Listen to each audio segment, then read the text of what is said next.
형제가족 여러분 안녕하세요. 오늘은 6월 8일 수요일 회복시키시는 하나님이라는 제목으로 신명기 32장 28절부터 43절까지를 묵상합니다. 28절 그들은 모략이 없는 민족이라 그들 중에 분별력이 없도다. 만일 그들이 지혜가 있어 이것을 깨달았으면 자기들의 종말을 분별하였으리라. 하나님께서 모세에게 이스라엘 백성들의 모략이 없음을, 지혜가 없음을, 분별력이 없음을, 다시 말하면 영적인 지혜가 없음을 얘기합니다.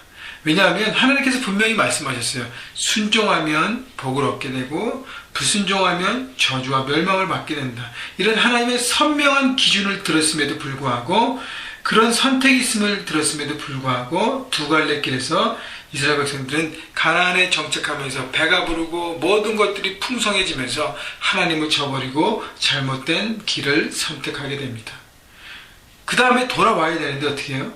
자기 욕심에 빠져 하나님에 대한 생각과 감각과 지혜가 무뎌지기 시작합니다. 그래서 모략이 없는 민족을 영어성에 보면 They are nation without sense라고 합니다. sense라는 것은 영적인 감각이 없는 것이에요.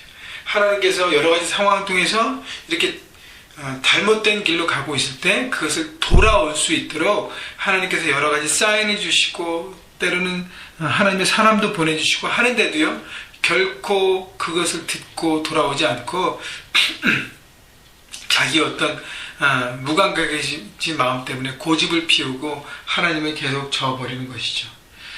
다른 성경에서 얘기했던 것처럼 하나님을 아는 지식이 없어 망하게 되는 것입니다.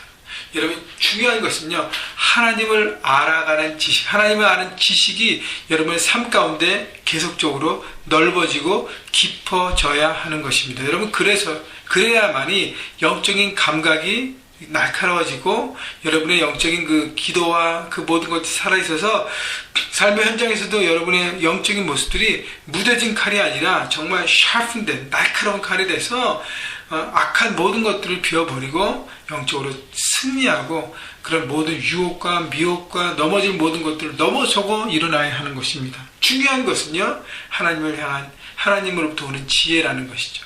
여러분, 그래서 큐티, 말씀 묵상, 클릭 큐티가 너무너무 중요한 것이 바로 이런 이유예요. 우리가 매일매일 하나님의 뜻을 구하고 말씀을 통해서 주시는 하나님의 그 원리를 다시 한번 기억하고 바라보고 영적인 그 감각을 날마다 이렇게 생명력 있게 감각을 이렇게 높은 레벨로 만드는 것입니다. 묻어지지 않을 수 있도록. 그래야 죄를 멀리하고 빛과 어둠을 우리 삶 가운데 삶에서 분별할 수 있는 것이죠. 근데 이스라엘 백성들은 점점 무뎌졌기 때문에 자신의 종말이 그렇게 멸망하고 망하고 결국 나라에 쫓겨감에도 불구하고 계속 그것을 모르고 헤매는 백성이 되었다는 것입니다. 30절 그들의 반석이 그들을 팔지 아니하였고 여호와께서 그들을 내주지 아니하셨다면 어찌 하나가 천을 쫓으며 둘이 만을 도망하게 하였으리요.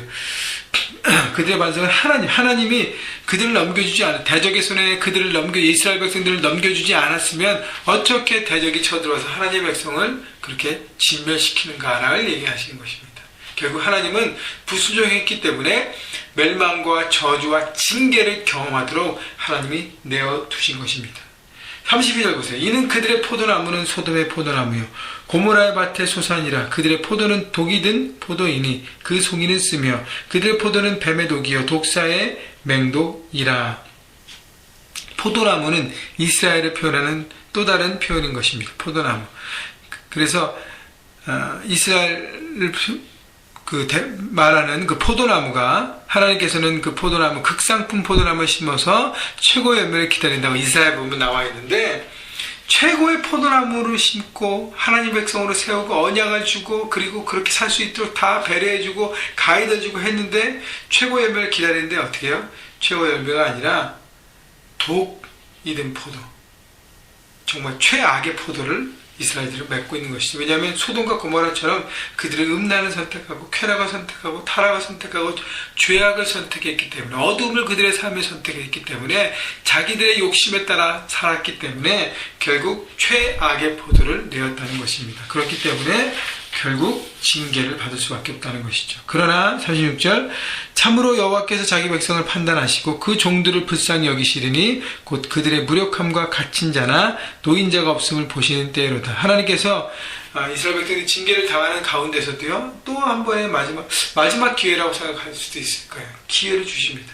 왜냐하면 하나님은 그들을 불쌍히 여기시기 때문에 그 가운데서도 하나님 앞에 돌아오는 자를 하나님 품어주시는 그 불쌍히 여기시는 마음이 있다는 것이죠. 39절 보세요. 이제는 나 곧 내가 그인 줄 알라. 나 외에는 신이 없도다. 나는 죽이기도 하며 살리기도 하며 상하게도 하며 낫게도 하나니 내 손에서 능히 빼앗을 자가 없도다. 자, 하나님께서는 유일한 신이라는 거예요. 누구냐면 죽음과 생명을 주관하시는 하나님. 그래서 하나님은 징계도 하시고 상하게도 하시고 하나님은 낫게도 하시고 회복해 하시게 하시도. 결국 공의와 사랑의 두 칼의 양날을 갖고 계신 것이 바로 하나님의 모습인 것이에요. 하나님은 불순종하는 자에게 그 대가를 지불하게 하십니다. 공의로운 하나님이기 때문에.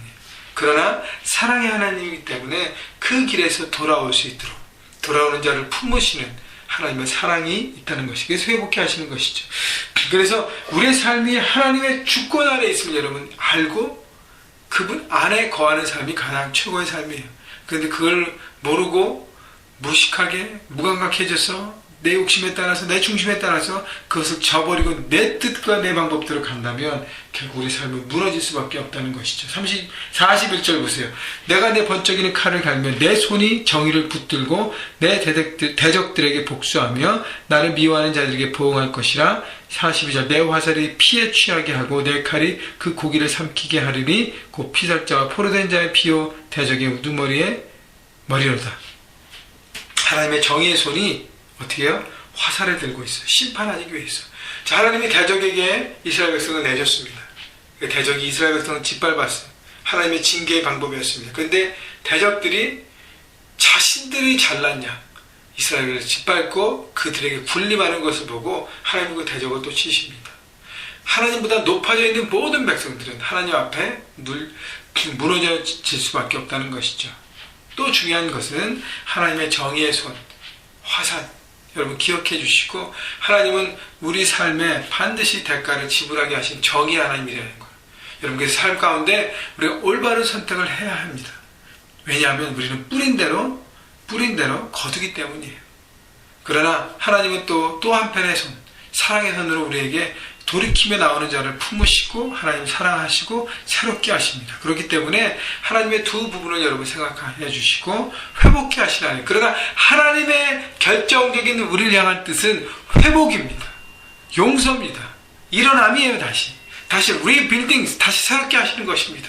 그럼 혹시 여러 가지 잘못과 여러 가지 잘못된 선택 때문에 여러분 영적인 감각이 무너져서 하나님의 뜻이 아닌 다른 것을 선택하고 계속적으로 백슬라이딩 한다면 여러분 지금이라도 늦지 않습니다. 돌이키십시오. 마음을 돌이켜서 하나님께 나아가십시오. 하나님의 그 손을 바라보고 하나님의 그 얼굴을 구하고 하나님 앞에 나아갈 때 하나님 그 손으로 우리를 품으시고 그 징계의 손에서 사랑의 손으로 바꾸셔서 우리를 품으시고 세우시는 것입니다.